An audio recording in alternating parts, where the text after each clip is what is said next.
दोस्तों, मेरा नाम शिवा है और मैं उड़ीसा के एक छोटे से गांव का रहने वाला हूं। दोस्तों, ये इस कहानी का पार्ट 2 है। पिछले पार्ट 1 में आप लोगों ने इस स्टोरी में सुना था कि मैं उन जंगल में घूमने आए हुए 5 दोस्तों के साथ उनको जंगल घुमाने के लिए 2000 रुपये के लालच में जंगल के अंदर चला जाता हूं। पहले तो उन लोगों ने मुझे बोला था कि वो शाम ढलने से पहले पहले जंगल से वापस आ जाएंगे, लेकिन फिर वो अपने वादे से मुकर गए, जिसके कारण मजबूरी में मुझे भी उन्हीं लोगों के साथ रात में जंगल में ही रुकना पड़ा था। जब रात के वक्त उन 5 दोस्तों में से एक लड़के के साथ में उनके कैंप की रखवाली कर रहा था, तो उस वक्त हम दोनों को एक औरत के रोने की आवाज सुनाई देती है। पर असल में वो एक छलावा होता है, जिसके जाल में वो लड़का दीपक फंस जाता है और जिसके कारण आगे चलकर हम लोगों को उसकी लाश मिलती है।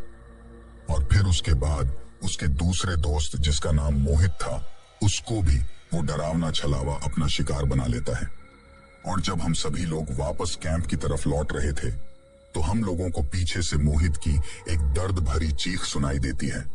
उसकी वो दर्द भरी चीख सुनकर जब हम लोग पीछे पलट कर देखते हैं, तो सभी लोगों का कलेजा मुंह को आ गया। हमने देखा कि मोहित के पीछे एक बहुत लंबी सी औरत खड़ी हुई है, जो दिखने में कम से कम 7 या 8 फीट की होंगी। लेकिन उसको देखकर ये लग नहीं रहा था कि ये कोई औरत है, क्योंकि उसका हुलिया तो किसी औरत की तरह का था, लेकिन उसकी शक्ल किसी मर्द की तरह की थी। उसने अपने लंबे लंबे नाखूनों वाले हाथ के पंजे को मोहित की पीठ से घुसते हुए आगे की तरफ से उसके पेट के आर पार निकाल दिया है और एक ही हाथ से उसको हवा में उठा दिया था। जैसे ही हमने मोहित की तरफ देखा, तो हमें दिखाई देता है कि मोहित का पेट फट के उसकी अतड़ियां बाहर की तरफ लटक गई है और ऊपर की तरफ से उसके मुंह के साथ साथ उसके नाक और कान से भी खून की धाराएं बहने लगी थी और उसका पेट तो बुरी तरीके से फट चुका था। मोहित हमारी तरफ दर्द भरी नजरों से देख रहा था और हमारी तरफ देखते देखते ही वो हम सभी को छोड़कर हमेशा हमेशा के लिए चला गया। मोहित की ऑन द स्पॉट वहीं पर डेथ हो गई थी। उस वक्त वो छलावा इतना ज्यादा डरावना लग रहा था कि उसको देखते ही सभी लोगों का शरीर बिल्कुल सुन्न पड़ गया था। उसकी आंखें पूरी तरीके से सफेद थी और उसकी आंखों की काली पुतली एकदम सीधी रेखा में थी। उसका मुंह तो इतना बड़ा दिखाई दे रहा था कि किसी भी इंसान का पूरा सिर उसके मुंह में समा जाए, और उसके मुंह से खून से सनी हुई लार टपक रही थी। अब वो हम लोगों की तरफ अपनी उन बिल्कुल सफेद सफेद आंखों से देखकर गुर्रा रहा था और गुर्राते हुए उसने अजीब सी भारी सी आवाज निकालते हुए मोहित की लाश को एक तरफ फेंक दिया। तभी सतीश ने अपनी पिस्टल से लगातार 6 के 6 राउंड उसके ऊपर फायर कर दिए, पर गोली चलाते ही पता नहीं वो उस घने अंधेरे में कहां गायब हो गया था। लेकिन फिर उसके गुर्राने की वो भारी सी आवाज अब रात के उस घने अंधेरे में उस डरावने जंगल के चारों तरफ से आने लगी थी। उस वक्त उसकी वो गुर्राने की आवाज हमारे कानों में इतनी ज्यादा गूंज रही थी कि हम लोगों के लिए अब उस जगह पर रुकना बहुत मुश्किल हो रहा था और साथ में हम लोग डर के मारे भी कांप रहे थे। फिर हम लोग ने आप देखा ना ताव, और जितना जल्दी और जितना तेज हम लोगों से उस वक्त वहां से भागा जा सकता था, अब हम लोग भागने लगे। पहले तो वो लोग अपनी कार की दिशा में भागने लगे, लेकिन फिर मैंने उनको रोका और कहा कि उस तरफ मत जाओ, सब लोग कैंप की तरफ भागो। अब आप लोग यहाँ पर ये सोच रहे होंगे कि उस वक्त मैं उन लोगों उस डरावने जंगल से बाहर निकालने के बजाय वापस ही जंगल में बने उस कैंप की तरफ क्यों लेकर जा रहा था। तो मैं आप लोगों को बता दूं कि मैं उनको वापस कैंप की तरफ इसलिए लेकर जा रहा था क्योंकि कैंप के पास आग जली हुई थी और हम लोग सुबह होने तक उस आग के पास रहकर ही सुरक्षित रह सकते थे, क्योंकि मैंने सुना था कि ये जो छलावे होते हैं ये आग से दूर ही भागते हैं, ये आग के पास में नहीं आते हैं, ये इनकी एक कमजोरी होती है। लेकिन उन लोगों ने मेरी बात नहीं मानी और वो लोग उसी तरफ भागते रहे, लेकिन मुझे तो अपनी जान बचानी थी, इसीलिए मैं अकेला ही सीधा उल्टी दिशा में भागने लगा। और उस वक्त मैं अकेला ही बदहवास होकर नदी किनारे कैंप की ओर भागे जा रहा था कि तभी अचानक से मुझे मेरे पीछे से बहुत सारे पेड़ के पत्तों के हिलने की आवाज सुनाई देती है। उस आवाज को सुनकर पहले तो मैंने उसे अनदेखा कर दिया, लेकिन फिर वो आवाज मुझे मेरे पीछे से बहुत पास से ही सुनाई देने लगी। उस आवाज को मेरे इतने पास से सुनकर जैसे ही मैंने पीछे मुड़कर देखा तो वही छलावा किसी जानवर की तरह 4 पैरों से दौड़ते हुए मेरे पीछे पीछे दौड़ता हुआ आ रहा था। शायद उसने मुझे अकेला पाकर मुझे अपना शिकार बनाने के लिए और मुझे वहीं पर जान से मारने के लिए मेरा पीछा किया था। अभी भागते भागते पीछे की तरफ देख ही रहा था कि तभी उसने मुझे पकड़ने लिए अचानक से मुझ पर एक छलांग लगाई। पर उसने जैसे ही मेरे ऊपर छलांग लगाई तो मैंने भी उस वक्त अपने दिमाग का इस्तेमाल किया और उसके मेरे ऊपर आने से पहले ही मैं नीचे झुक गया और जैसे वो गिरकर आगे पेड़ से जा टकराया, लेकिन पेड़ से टकराते ही वो तुरंत वापस खड़ा हो गया। खड़ा होकर वो मेरी तरफ गुर्राते हुए बढ़ाने लगा। मैंने तुरंत ही अपने आप को बचाने के लिए उस वक्त मैंने अपने हाथ में जो जलती हुई मसाला ले रखी थी उसको आगे कर दिया, जिसके कारण वो आग से डरकर झाड़ियों में पीछे की ओर कूद गया और मैं वापस तेजी से कैंप की ओर भागने लगा। लेकिन जैसे ही मैं कैंप के पास पहुंचा तभी मुझे रेणुका, रिंकी और सतीश उन तीनों की बारी बारी से चीख सुनाई देती है। उस वक्त उन लोगों की चीख से सारा जंगल गूंज गया था। उन लोगों के चीखने की वो आवाज सुनकर मैं समझ गया था कि उस छलावे ने दीपक और मोहित के जैसा ही उन लोगों का भी हाल कर दिया होगा और अब तक वो लोग मारे जा चुके हैं। तो कुल मिलाकर अब उस घने और डरावने जंगल में रात के उस घने अंधेरे में मैं अकेला ही था और अब मुझे किसी भी तरह से अपने आप को उस छलावे का शिकार होकर मरने से बचाना था। इसीलिए मैं कैंप के पास पहुंचते ही सीधा आग के पास खड़ा हो गया। अभी मैं वहां पर आग के पास में खड़ा ही था कि तभी मुझे कैंप के पीछे की तरफ से किसी के कदमों की आवाज सुनाई देती है। जैसे ही मुझे किसी के कदमों की आवाज सुनाई देती है तो मैं काफी ज्यादा डर जाता हूँ, क्योंकि उस वक्त तक मुझे ये पता चल चुका था कि अब उन सभी लोगों में मेरे अलावा कोई भी जिंदा नहीं है। इसीलिए मैं अचानक से पीछे पलट कर देखता हूँ और जैसे ही मैं पीछे पलट कर देखता हूँ तो मेरी आंखें फटी की फटी रह जाती हैं। उस वक्त जो मैं अपनी आंखों से देख रहा था मुझे उस पर बिल्कुल भी विश्वास नहीं होता है, क्योंकि मुझे दिखाई देता है कि कैंप के पीछे की तरफ से सतीश अपने हाथ में एक बड़ी सी लकड़ी का डंडा लेकर मेरी तरफ आ रहा है। उसको मेरी तरफ आता हुआ देखकर मैं सोचता हूँ कि अभी कुछ देर पहले जैसे ही मैं कैंप के पास में पहुंचा था तो मुझे इन तीनों दोस्तों के चिल्लाने की आवाज सुनाई दी थी और वो आवाज ठीक उसी तरह की थी जैसी आवाज मरने से पहले दीपक और मोहित की आई थी, यानी कि एक दर्द भरी कहानी की आवाज मुझे सतीश की भी सुनाई दी थी। लेकिन अब सतीश मेरे सामने बिल्कुल ठीक ठाक चलकर आ रहा था। अभी मैं उससे कुछ पूछ पाता उससे पहले ही वो मुझसे कहता है कि अरे शिवा, तू वहां पर क्या कर रहा है? चल तू भी हमारे साथ यहाँ से बाहर निकल जा, मैं तुझे ही लेने के लिए आया हूँ। उस वक्त जब मुझे उन लोगों के चिल्लाने की आवाज सुनाई दी थी तो वो मेरे से काफी दूर सुनाई दी थी और इतनी जल्दी ही उन लोगों का मेरे पास में पहुंच पाना बिल्कुल भी संभव नहीं था। इसीलिए मुझे ये बात समझ में आ गई थी कि कहीं ना कहीं ये उस छलावे की ही एक चाल है और ये कोई जिंदा सतीश नहीं है, बल्कि ये वही छलावा है जो अब मरे हुए सतीश का रूप लेकर मेरे सामने आ गया है। इसीलिए उस वक्त मैं उस कैंप के बाहर जो आग जली हुई थी उसी में से एक जलती हुई लकड़ी उठा लेता हूँ, क्योंकि उस वक्त मुझे इस बात का बिल्कुल भी अंदाजा नहीं था कि वास्तव में जो उस वक्त मेरे सामने सतीश के रूप में खड़ा है वो असल में सतीश ही है या फिर वो छलावा है जो सतीश का रूप लेकर आ गया है। लेकिन इस चीज का पता लगाने का मेरे पास सिर्फ यही एक इलाज था कि जैसे ही मैं आग से जलती हुई लकड़ी को उसकी तरफ लेकर जाऊंगा तो अगर वो मेरे से दूर भागेगा तो इसका मतलब वो छलावा ही है जो सतीश का रूप लेकर मेरे पास मुझको उस आग से दूर ले जाने के लिए आया है ताकि वो मेरा शिकार कर सके। और अगर उसके पास में आग ले जाने के बावजूद भी वो मुझसे दूर नहीं भागा तो इसका मतलब वो सतीश ही है। इसीलिए मैंने उस जलती हुई आग में से एक लकड़ी उठाई, लेकिन जैसे ही मैंने वो जलती हुई लकड़ी अपने हाथ में ली तो वो मुझसे कहने लगा कि अरे तू पागल हो गया है क्या? ये क्या कर रहा है? हमारे पास बिल्कुल भी समय नहीं है, हमको जितना जल्दी हो सके यहाँ से निकलना होगा। वो दोनों अकेली लड़कियां कार में बैठी बैठी हमारा इंतजार कर रही हैं और मैं तुझे ही लेने के लिए वापस आया हूँ, क्योंकि मैं नहीं चाहता कि हमारी वजह से किसी निर्दोष की जान जाए। उस वक्त मुझे उसकी उन बातों पर बिल्कुल भी विश्वास नहीं हो रहा था, क्योंकि वो लोग उस वक्त तक इतना ज्यादा डर चुके थे कि अब मुझे इस बात पर यकीन करना बिल्कुल भी सही नहीं लग रहा था कि सतीश अकेला रात के उस घने जंगल में उस कार के पास से वापस मेरे को लेने के लिए इतनी दूर अकेला आ जाए। इसीलिए मैं उससे कहता हूं कि अभी थोड़ी देर पहले तो तुम लोगों के चिल्लाने की आवाज आई थी, तो तुम लोग उस वक्त क्यों चिल्लाए थे? मेरी इस बात का वो कोई भी जवाब नहीं देता है और चुपचाप बस मेरी तरफ घूरते हुए देखते रहता है। मैं उसे बार बार ये बात पूछता हूँ, लेकिन वो एक बार भी मेरी उस बात का जवाब नहीं देता है और लगातार मेरी तरफ घूरते हुए देखता रहता है। जब मैं गौर से उसकी तरफ देखता हूँ और जब मेरी और उसकी नजर लगातार 2 से 3 मिनट तक मिलती है, तो अचानक से ही उसके होठों पर एक अजीब सी मुस्कान आ जाती है।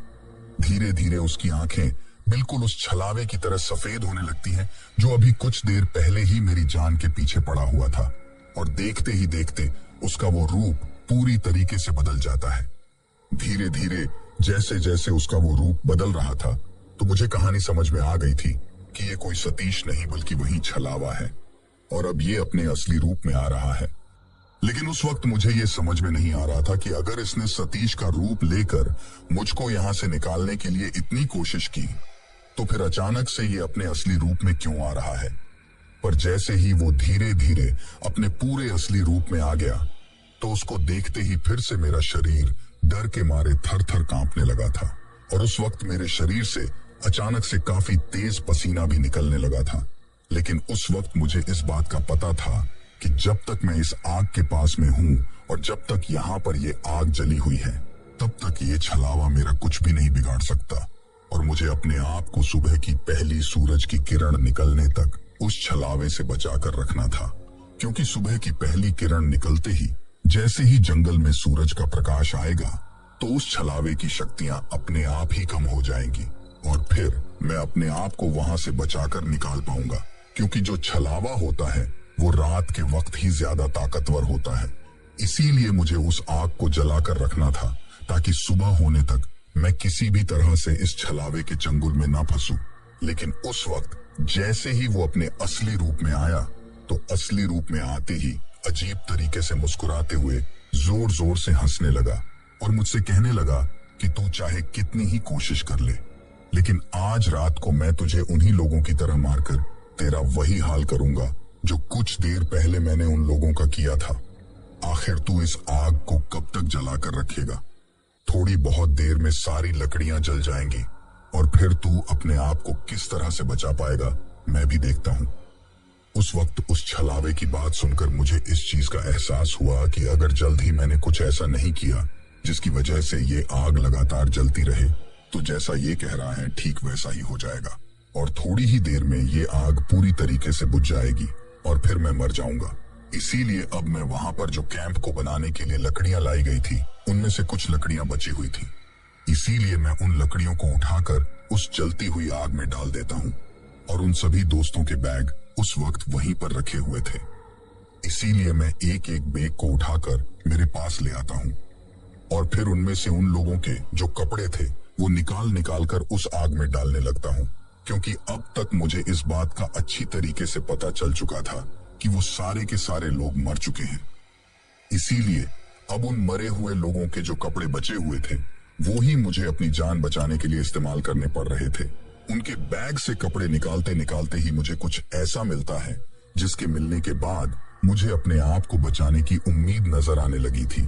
दरअसल जो 2 लड़कियां थीं, उनमें से एक लड़की के बैग में मुझे हनुमान जी का एक लॉकेट मिलता है और उसके साथ ही उसके बैग में से एक छोटा सा स्पीकर मिलता है, जिसको शायद वो लोग अपनी पिकनिक के लिए अपने साथ में गाने सुनने के लिए लेकर आए थे।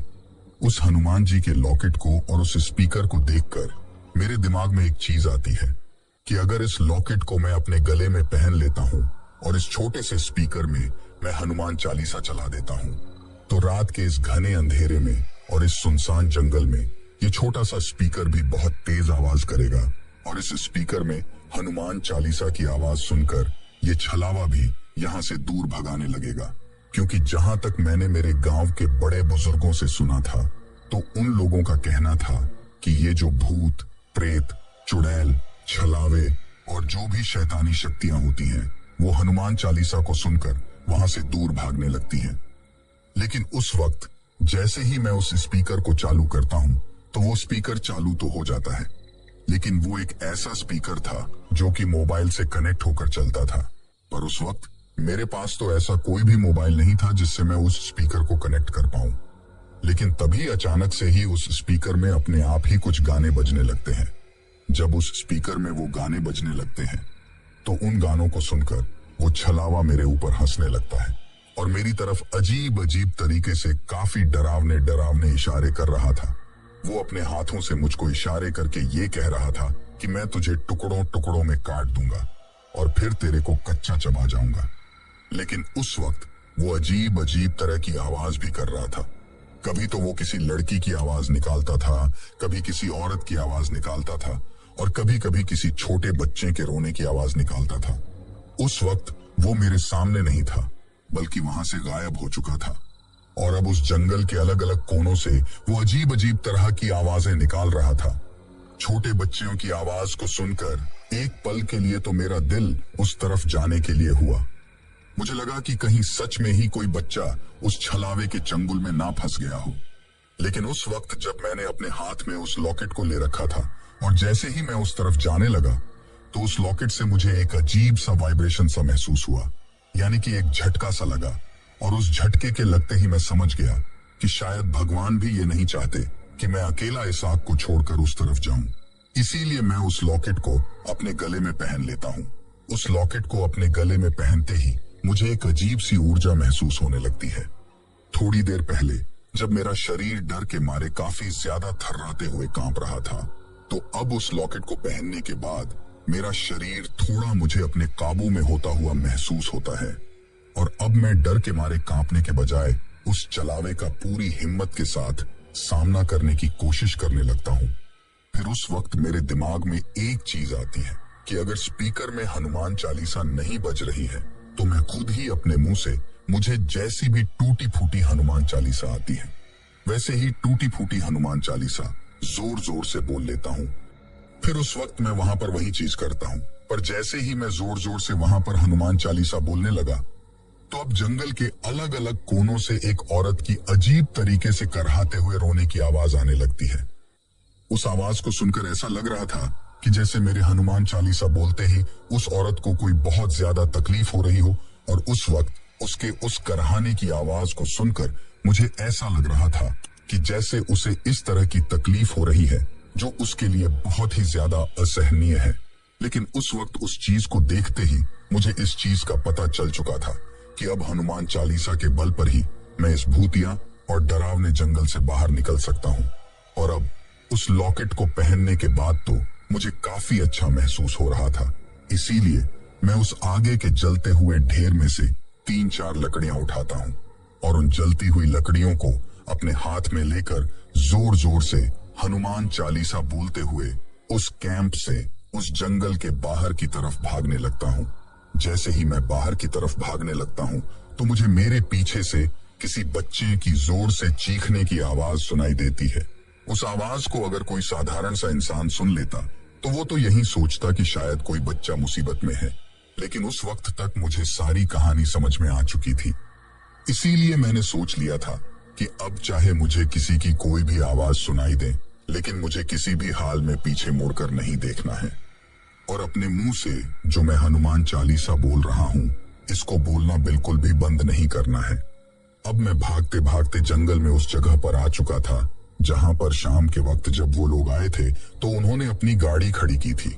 जैसे ही मैं उनकी गाड़ी के पास पहुंचता हूं तो मैं देखता हूं कि वो सारे के सारे दोस्त मुझे बिल्कुल सही सलामत अपनी कार में बैठे हुए दिखाई देते हैं। तभी उनमें से जो दीपक था, जो कि कुछ घंटे पहले ही मरा हुआ हमें उस जंगल में मिला था और जिसका सिर काटकर वो छलावा अपने साथ ले गया था, वो दीपक अब बिल्कुल सही सलामत ड्राइवर के बगल वाली सीट पर बैठा हुआ था। और जैसे ही उसने मुझे देखा तो वो मुझसे कहने लगता है कि अरे शिवा, तुम जल्दी से गाड़ी में बैठो, हम लोग यहाँ से निकलते हैं। आखिर हम लोग कब से तुम्हारा इंतजार कर रहे हैं, तुम कहाँ पर रह गए थे। लेकिन उस वक्त मुझे उन लोगों की तरफ देखकर ये समझ में आ चुका था कि ये कोई जिंदा इंसान नहीं है, बल्कि इन मरी हुई लाशों का उपयोग वो छलावा मुझे अपने जाल में फंसाने के लिए कर रहा है।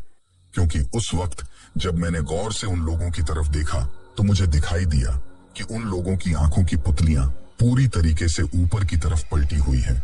साथ ही उनके जो होंठ थे तो उनके होंठों के बगल से कुछ हल्का हल्का सा लाल लाल खून के जैसा कुछ मुझे दिखाई दे रहा था।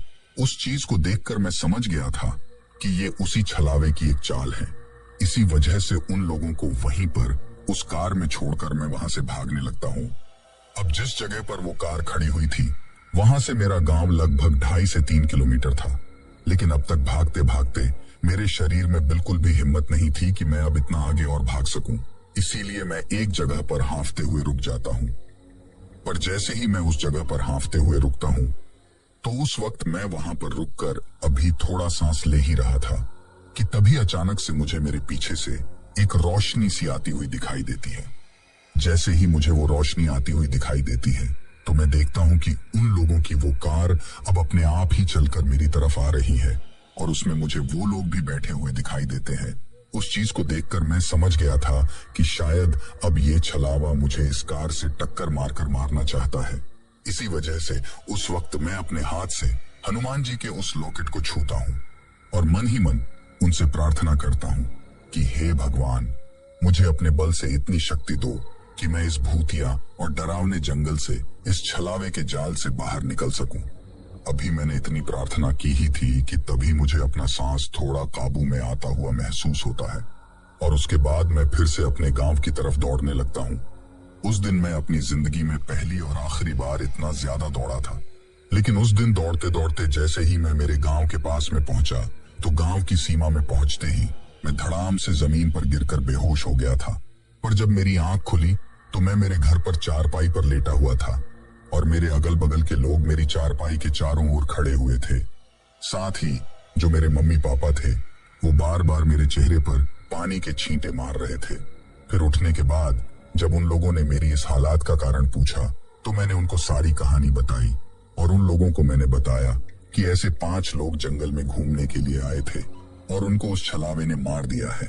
मेरी ये बात सुनने के बाद किसी को भी मेरी बात पर यकीन नहीं हुआ तो मैंने उनसे कहा कि आप लोग अब दिन के वक्त जंगल में उस जगह पर चलकर देखिए, उन सभी मरे हुए लोगों की लाश वहीं पर पड़ी हुई होगी। उसके बाद वो सभी लोग मेरे साथ फिर से दिन के उजाले में उस जंगल में जाते हैं। जब वहां पर हम लोग गए तो सबसे पहले हमको दीपक की ही वो सिर कटी हुई लाश एक पेड़ से लटकी हुई मिली और उस वक्त तक उसका वो शरीर पूरी तरीके से नीला पड़ चुका था क्योंकि उसकी वो कटी हुई लाश उल्टी लटकी हुई थी, जिससे कि उसका खून टपक टपक कर पूरा शरीर से बाहर निकल चुका था। उस लाश को उस तरह से लटका हुआ देखकर ऐसा लग रहा था जैसे शायद किसी ने इसके शरीर से इसका पूरा का पूरा खून निकाल कर पी लिया हो। पर उस एक लाश को देखते ही गांव वालों में इतनी हिम्मत नहीं होती कि वो बाकी की लाशों को ढूंढने के लिए भी अंदर तक जा सके और सभी लोग डरते हुए उस एक लाश को वहीं पर वैसे की वैसे ही छोड़कर वापस गांव में आ गए। और उस दिन के बाद दिन ढलने के बाद कोई भी इंसान गलती से भी हमारे गांव के बगल वाले जंगल की तरफ नहीं जाता है। तो दोस्तों, ये थी हमारी आज की कहानी। कहानी आपको कैसी लगी ये आप मुझे कमेंट बॉक्स में कमेंट करके जरूर बताना।